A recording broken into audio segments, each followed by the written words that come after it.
Всем привет! Вы на канале Польза.нет Live. Меня зовут Саня, и здесь только подробные обзоры и долгие стримы. Сегодня, вопреки всему, несмотря ни на что, мы с вами подробнейшим образом обсудим основной модуль 707 AMX-овский Sony 2021 года, напоминаю, на Xiaomi 13T. На Xiaomi 13T, на Xiaomi 13T Pro на основном канале Польза.нет уже был у меня обзор. Можете посмотреть, там было много примеров съемки, но сейчас одним кадром вы увидите, как он может снимать. Максимальное разрешение для этого модуля 4К 30 FPS.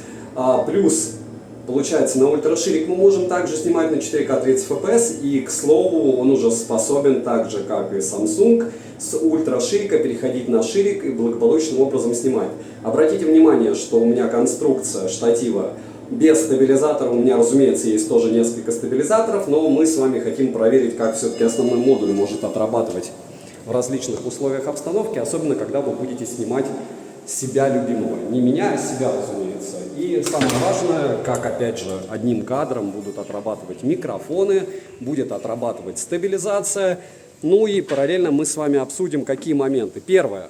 Вот это у меня Redmi K60 Ultra. На него будет тоже подобный обзор, подобного рода обзор я постараюсь сделать одним кадром, потому что я немного выпал из творческого процесса на лайв-канале. У меня хватало сил только делать обзоры на основном канале, болел сильно. Не забудьте подписаться на телеграм-канал «Скидок взаимопомощи», мой личный телеграм-канал. В описании к ролику каждый найдет для себя там что-то полезное. И знаете, вы этим очень сильно поможете проекту. И помните, что основная мысль и основной посыл подобного ролика: я беру много-много смартфонов, прохожу с ними в одних и тех же местах, рассказываю плюс-минус одинаковые вещи в плане, это мои результаты тестов, они у вас могут отличаться, но при любом раскладе процессор у вас лучше здесь не появится, то есть если он выбивает 800 с лишним тысяч баллов в Antutu, он у вас будет выбивать. Если у меня здесь есть максимум в 13T 4К 30 FPS, 4К 60 FPS из-за процессора здесь и не появится, потому что не появится ему, это не 9200+, как в 13T Pro, вот там у нас 8К есть. Но я не особо с вами расстраивался, потому что, опять же, вот в этом устройстве, вроде бы это K60 Ultra, и он стоит чуть-чуть дешевле, чем 13T, и вот он как раз может у нас снимать 4К 60 FPS, 8К. Но это с одной стороны хорошо, а с другой стороны у него есть очень большое количество минусов. И в первую очередь это агрегация частот и, в принципе, стабильность работы в сетях. То есть я с него даже, не знаю, там 2 фотографии не могу выгрузить. Притом, если я использую айфоны, неважно какие, старые, новые, либо Xiaomi 13T и 13T Pro, связь ловит нормально, грузится все нормально. И здесь дело в именно китайской версии смартфона. Так, мы приходим к чему? Первое. Начнем с картинки. Вот так вы можете наблюдать на ультраширик 4К 30 FPS. Вот так мы переходим постепенно на основной модуль, на X2 и X10 максимум. Все, запомнили, как это примерно в реальных условиях обстановки выглядит. Ультраширик, основной модуль. Сразу пока не забыл по поводу тестов. Первое. Воду Smart этот пережил, как 13T Pro, так и K60 Ultra. Я его уже топил, но обзор на K60 Ultra еще не был только игровой тест. По поводу игрового теста. 13T прошел его лучше, чем 13T Pro, потому что у него сброс чуть-чуть был ниже по яркости. Но опять же, перепроверяйте меня 1000 раз, у меня на лайв-канале все это записано. Единственное, хуже всех прошел K60 Ultra, который сбрасывал яркость, внимание, до 250 люксов, как и iPhone 15 Pro Max. А эти 13T он у меня сбрасывал только до 380 люксов, то есть это абсолютно смотрибельная яркость. Играть при 400 люксов возможно. 250 люксов это прям очень-очень низкая яркость. Это я про K60 Ultra рассказываю. Про 13T с намного более слабым процессором, потому что это дело дешевле, может выбивать почти 1,5 миллиона баллов в Antutu. 13T может выбивать только 800 с лишним тысяч. Про камеру вы запомнили, что она здесь, по большому счету, набор сенсоров такой же, как в 13T Pro. Можете меня поправить, но я, во всяком случае, разницы не нашел. Но в K60 Ultra набор сенсоров другой. Там Sony IMX 800, и он уже 2022 года. А не то, что здесь у нас 2021 года сенсор стоит, и мы все хлопаем в ладоши и рассказываем, какой он крутой. А по поводу блока камер, сразу, кстати, что в 13T, что в 13T Pro у меня почему-то вот эта площадка поцарапалась, хотя я использовал смартфон с чехлом и один, и второй. Чуть-чуть, но неприятно. То есть получается, что это такая особенность физическая, что если ты носишь больше 2 недель, во всяком случае, если я ношу, и это у меня редкость, то модуль у тебя будет поцарапан. Если говорить про влагозащиту IP68 у всех этих смартфонов, это очень круто. Они наконец-то идут по пути Samsung, у которых бюджетки тоже имеют влагозащиту.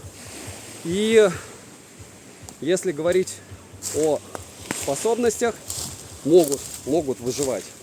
Если мы переходим к мощности, 800 тысяч баллов, это, хотя я называю данный смартфон субфлагманом, но это вообще не субфлагман. То есть все-таки субфлагман уже, учитывая, когда у нас флагманы выбивают 1,7 миллиона, 1,5 миллиона баллов в Antutu, то это выше миллиона. 880 тысяч мы притягиваем за уши и говорим субфлагман, но по факту не так все круто, как хотелось бы. Надеюсь, что у меня здесь не заблокируют за музыку. Если говорить про какие-то штуки из разряда колонки, допустим, стерео, здесь 1,5. То есть можно долго говорить, что если снять чехол, так классно звучит, как и в K60 Ultra. Ну, не классно, потому что это 1,5. То есть у тебя верхний динамик в роли динамика, и плюс еще вот эта дырочка, из которой тоже музыка. В общем, все равно у тебя перекос по звуку происходит. Ничего крутого я в этом не вижу. Если говорить про зарядку, 67 Вт у 13T, и заряжается он довольно быстро, 40 с лишним минут у вас будет полностью заряженный смартфон. Эмоций от него, не то чтобы немного. Почему? Потому что такое ощущение, что они вот взяли этот аппарат, который у них стоил там сколько, $360, запихали туда попроще процессор, накатили глобальную прошивку, добавили агрегации частот, добавили поддержки бендов всех, 7-го, 20-х для 4G, и такие, а вот теперь покупайте в 2 раза дороже. Почему дешевле процессор? Я понимаю, что, окей, для своего рынка они используют лучшее железо, продают его в 2 раза дешевле, но продавайте вы хотя бы тогда точно такое же железо с таким же сенсором, потому что у 13T Pro получается даже сенсор проще, понимаете? И, это уже лирика, но пахнет это нехорошо. То есть, если у нас претензии к яблокам, допустим, к тому же iPhone 15, я его обозревал, но у них для всех рынков одно и то же, плюс-минус там $100. И у всех набор сенсоров один, у всех стоимость плюс-минус одна. Если брать с другой стороны Redmi, то они, получается, опять себе продают в 2 раза дешевле, нам продают в 2 раза дороже. За худшее железо. По поводу 2600 нит яркости. Они тоже такое себе, это пиковая яркость. То есть по факту эта штука такая же яркая с 13T и 13T Pro, как и по KF5 Pro. Даже чуть менее яркая, 860-820 нит люксов. Одинаково, вы можете посмотреть таблицу. И почему говорят не ниты, а люксы, можете перевод нитов пересмотреть. Насчет этого уже в интернете смеялись. Что у них за перевод на английский по нитам. Вот. И в целом, когда мы с вами рассуждаем по поводу выгоды при покупке 13T или 13T Pro, в уме надо держать, что все это в 2 раза дороже, чем обходится на рынке Китая для железки, которая в 2 раза круче. В прямом смысле. Ну да, здесь ультраширик на АК-60 Ультра никакой. Макро бесполезный. Но в целом, каким в основном вы модулем пользуетесь? Широкоугольным, то есть основным. И основной модуль в К-60 Ультра лучше, чем в 13Т и в 13Т Pro. Но снова они закапывают возможность сказать: беги, покупай вот это дело, тем, что у них нет поддержки бендов всех, нет агрегации частот, которая нам нужна. И, разумеется, там еще очумеешь накатывать глобальную прошивку. Я не уверен, что под К-60 Ультра эта глобальная прошивка есть. Возможно, уже есть. 144 Гц, которые есть в 13Т, 13Т Pro, К-60 Ультра. Абсолютно бесполезная приблуда. Ее за пределами Китая не используешь ни в одной из игрушек, ни в одной из программ. Это тоже общеизвестный факт. 120 Гц кое-где вы увидите. Если говорить про оптимизацию именно по поводу использования яркости, я повторяюсь, что здесь один из, наверное, самых оптимальных вариантов по поводу сброса из-за маломощного, относительно маломощного процессора. В игре это дело сбрасывает яркость не так люто, как в 13T Pro, либо в К-60 Ультра. Можете посмотреть, опять же, тесты у меня на этом же лайв-канале. В целом, что мы имеем? 12 минут он спокойно вывез. Напоминаю, что снимает он в 4К 30 FPS. Это не 60 FPS. Плавности здесь мало. Микрофоны его работали родные. Я не перевозбужден по поводу этого девайса, еще раз повторяюсь, потому что если Realme выпускает то же самое хотя бы, когда они выпускают китайскую версию, потом они выпускают глобалку, Ctrl-C, Ctrl-V, просто прошивка другая, то Redmi химичит прям совсем нехорошо по мне, делая все дешевле. Сенсор, процессор.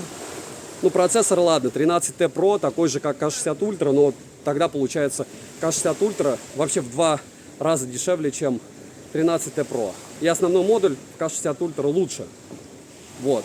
Если говорить про 13T и 13T Pro, нужен ли вам этот девайс или нет, решать вам.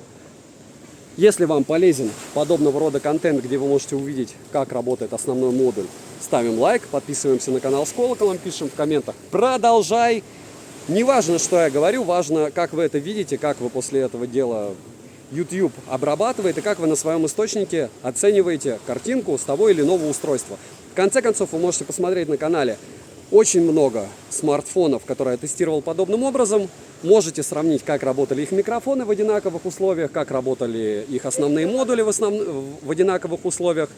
Ну и в целом, что вы сможете поиметь с этих устройств, опять же, с основных модулей. Девайсу от меня однозначно да, потому что кто-то будет это дело приобретать, скидки на них и в ритейле просто космос. Но всегда держите в уме, что здесь у нас приличный такой разводняк прямым текстом. Добра и удачи вам, дорогие друзья!